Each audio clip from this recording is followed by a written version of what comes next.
Have you wondered what's going on with the Huntsville real estate market? Today, I'm diving into some statistics and numbers and taking a look at what's been going on with the Huntsville real estate market. It is October 2021. My name is Brandon Taylor with Capstone Realty. Today, we're looking at some trends. I'm trying to find some unique insights that you may not be able to see out there and give you some advice as buyers, sellers, or investors in this market. So let's dive into the numbers and let's take a look. So our bottom line up front is that we're still in a seller's market, but it's not as crazy as it was this spring. So that's the bottom line. Let's look at the numbers and support my thesis. So here we go. All right, so the Huntsville Association of Realtors puts out these fast stats every month, which gives us good data points, but I think the trends are much more interesting. So it shows us that we sold 935 homes, which is up. The price, it doesn't give us a comparison, but it is up to $322,000 for the average price. The homes on the market were at 910 in 2020. Now we're down to 766. Average 766. Average days on market is down to 8. And then we had 620 pending sales, as you can see on the chart.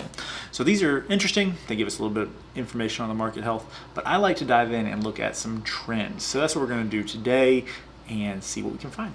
So I like to start out with this kind of overarching number. It's the months of supply. It gives us a good idea of what the balance is between supply and demand in the market. As you can see, there's been a steady decrease over the past 4 years and change, 4.5, almost 5 years, from 4.5 months of inventory back in 2017 all the way to about half a month of inventory earlier this year. And you can see it kind of bottomed out, and then we had a turn. And I always think turns, changes in direction, things like that are interesting and worth looking at. So I think this was in June. This was in May or June where we saw it start changing in direction. We started seeing an increase in the number of months of inventory.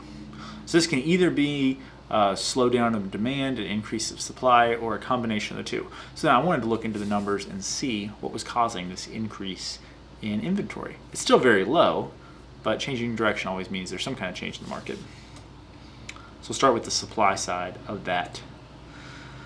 So start by looking at homes for sale. You can see a real similar pattern to what we saw in the inventory. We started back in the 2016 range here. In 2017, it was up in the 2,500 homes for sale mark. And now in 2021, around that same time, we saw it start bottoming out in homes for sale in the spring. And then there was an increase in homes for sale through the summer. So I think we see that this increase matches up with the inventory, but let's keep looking. So yeah, so it went from 727 is where we are now, and that is a 14.3% decrease from last year. The low this year was at 485, and so we've had a 49% increase in the number of listings, number of homes available from June through the end of September. So keep looking at this. We see the new listings number. This is listings per month for each month over the past almost 5 years, almost 6 years. And you can see that we hit a new high in April. It was 11.2% higher than the year before. 933 homes was the highest it's been in the last 5 years. And we hit another high in both July and then another one in August, where we saw it go all the way up to 1,009 homes for sale in the month of August. So there has been a definite increase in the number of listings this year compared to past, and so that partially explains that ramp up. Also, I think it's interesting to note that August being the highest month of the year is not normal. Most years in the past 5 years or so, the highest month has been in May or June.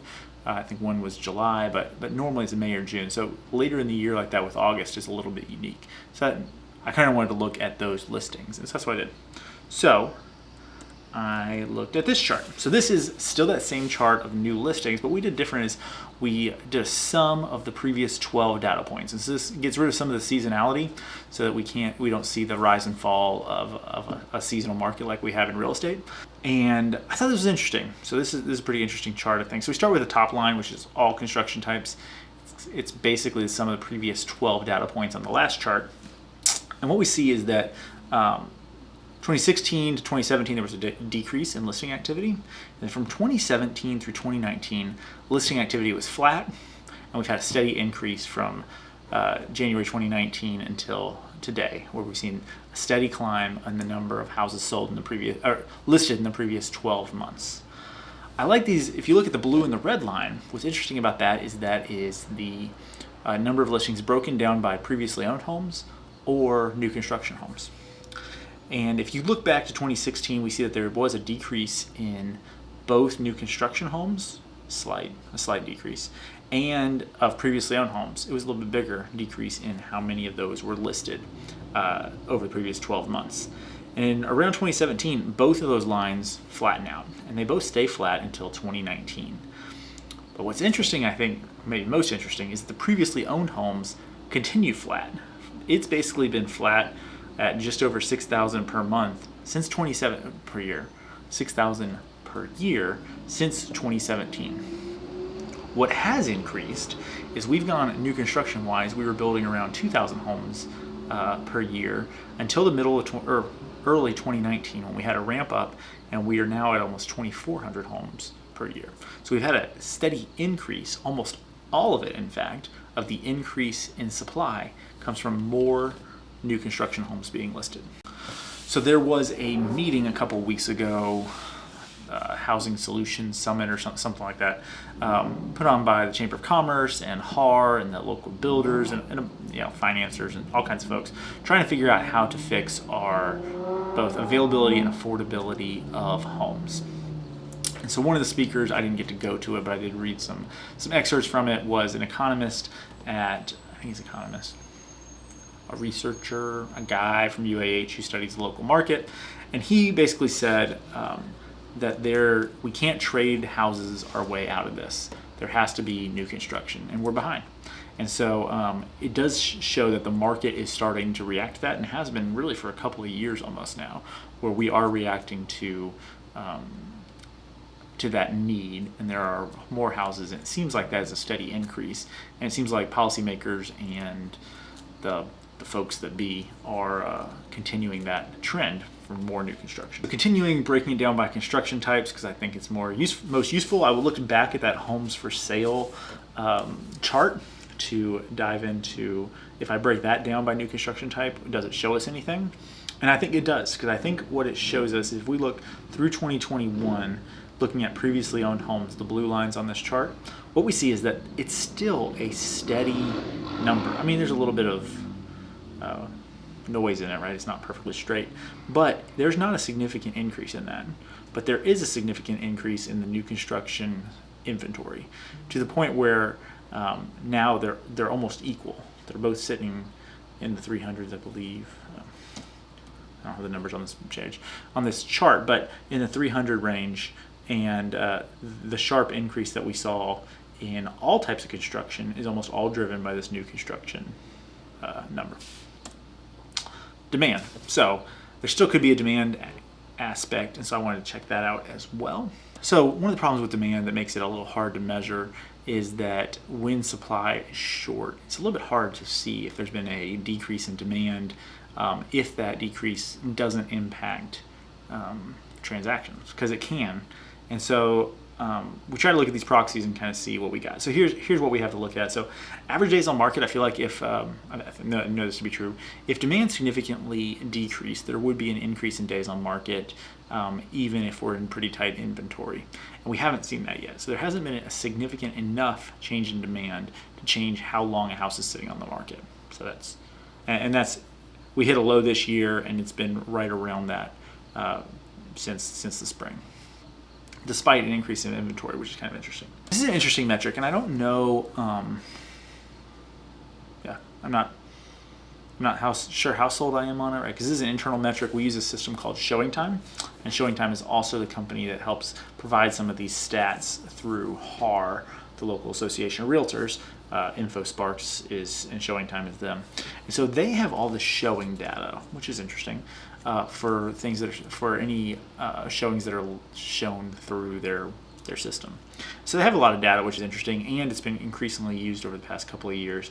So I think some of this chart, especially the historic data, I'm not sure how valid it is, because I think there's some like adopting their tool type information that may or may not, I'm not sure 2017, 2018, the percentage of use of people who were manually scheduling versus showing time, and it's become higher. So some of this slope could just be an increased adoption, because I still schedule some manually, not on showing time. Anyway, so I'm not sure how much should we put stock in the actual number, but I do think it's interesting that this spring and summer, when anecdotally I know that there was a huge increase in demand in my business and I experienced that on the market, we see a big spike in showings per listing, which is what we're looking at here, and then we've seen a decrease in that later in the year. So it does seem like there has been some waning of demand, and I think part of why it's felt that way is we didn't really have a seasonal slowdown much last year. And so this year it does seem like we're going to have more of a seasonal slowdown, and so maybe demand has waned just a little bit. When I say that, I had a client who I made an offer with 12 other people this weekend, so it hasn't slowed. Like, we don't need to overreact, but it doesn't feel as crazy as it has for the past few months. And so demand seems to have slowed just a little bit, and there are a few more listings, especially new construction listings. And the same thing we can see in the pending sales is that the pending sales have waned just a little bit, and the number of pendings have gone down even in new construction, which is having an increase in inventory. So we can see that there are, the numbers are supporting that there is a little bit more, a little bit of a slowdown. Finally, we'll look back at that first chart I started with and break it down by construction types, and we'll see that there has been really a step increase in the months of supply in new homes in the last several months. And so all construction types has gone up, and that's what got us looking at this, but all of that increase basically is from the new construction. So what does this mean? So a couple things for buyers is that we should be real aware of any new construction inventory that's out there and ask, am I willing to wait for a new construction build? We can talk about the build process and stuff like that. It does take time. It's not ideal for some folks, but if that's an option, it can be a really good one, especially in a highly competitive existing construction market. Buyers should expect it to be a little bit less competitive, and so I think decisions feel a little more rational, a little more supported by data and things like that. So that's nice. You probably may not have to strip out quite as many protections for appraisals and inspections as people were tempted to earlier this year, and so that's good. But it is still a market to be aggressive in. It still is. You got to jump on a house when it's there. They don't last long, and you have to be patient because there still is multiple offers, and it still is real competitive out there. So that's for buyers. For sellers, I think your pricing needs to be a little more accurate. I think we want to sharpen that pencil a little bit and get real, try to get real close to market value on what we list a house for, because it just is. It doesn't seem like we necessarily get those bid ups that you had when you were getting 12 and 15 offers on a house, and and so I think that's important. And there's going to be some more new inventory, new construction competition for folks. And so most of the new construction is out on the peripheries, but that doesn't stop people from considering those locations. And so we do have to be aware of what that competition is like when we list a house, and make sure that your value proposition is where it shows that, hey, this house is ready now, it's worth what we're offering, what we're asking for it, based on the alternative options, right? Those are my takeaways. That's what I think about the Huntsville real estate market. If you have any thoughts and opinions, let me know down in the comments. Anything I missed, anything you found interesting. Thanks a lot, guys. If there's anything I can do for you, let me know.